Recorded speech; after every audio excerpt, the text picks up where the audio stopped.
हे मित्रांनो, तुमचं स्वागत आहे एक नवीन एपिसोड नंबर 42. तर आज मी सांगणार आहे की EVS ची ओरल कशी झाली माझी 11th मध्ये ओरल.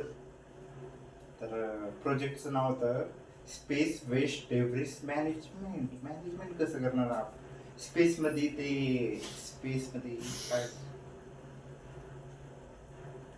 कचरा साठलेला आहे. आपण मनुष्याने लाखो नाही हजारो सॅटेलाइट्स पाठवले आहेत स्पेसवर, पण स्पेसवरती न जाता ते आपल्या अर्थच्या ऑर्बिटल मध्ये आहे.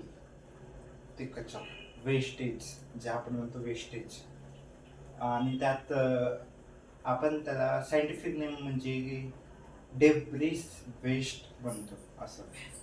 मग माझं ते EVSचं प्रोजेक्टचं नाव होतं. मग काय ओरलचा दिवस आला, खूप तयारी करून गेलो की असं बोलणार, असं बोलणार, तसं बोलणार, असं बोलणार, माहित नाही कसं बोलणार आहे. तर तिथं गेलो, मॅमने विचारलं हे काय ते काय. मॅमने आधी विचारलं प्रोजेक्टचं नाव काय. मी सांगितलं प्रोजेक्टचं नाव स्पेस डेब्रिस.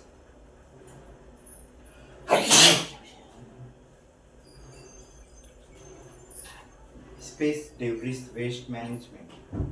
मग मॅमने विचारलं की आपण हे का करतोय, कशासाठी आपण हे करावं. मग मी मला काय समजत काय बोलू. मी तयारी तर खूप करून गेलो, पण समजणं झालं काय बोलायचं काय नाही. आणि बोललो तर अडकडून. नंतर मग मॅमने बोललं की जा. आणि त्यात मॅम म्हणाले की प्रोजेक्ट तर भारी आहे, पण नीट तयारी करून अजून. That's why we are not here to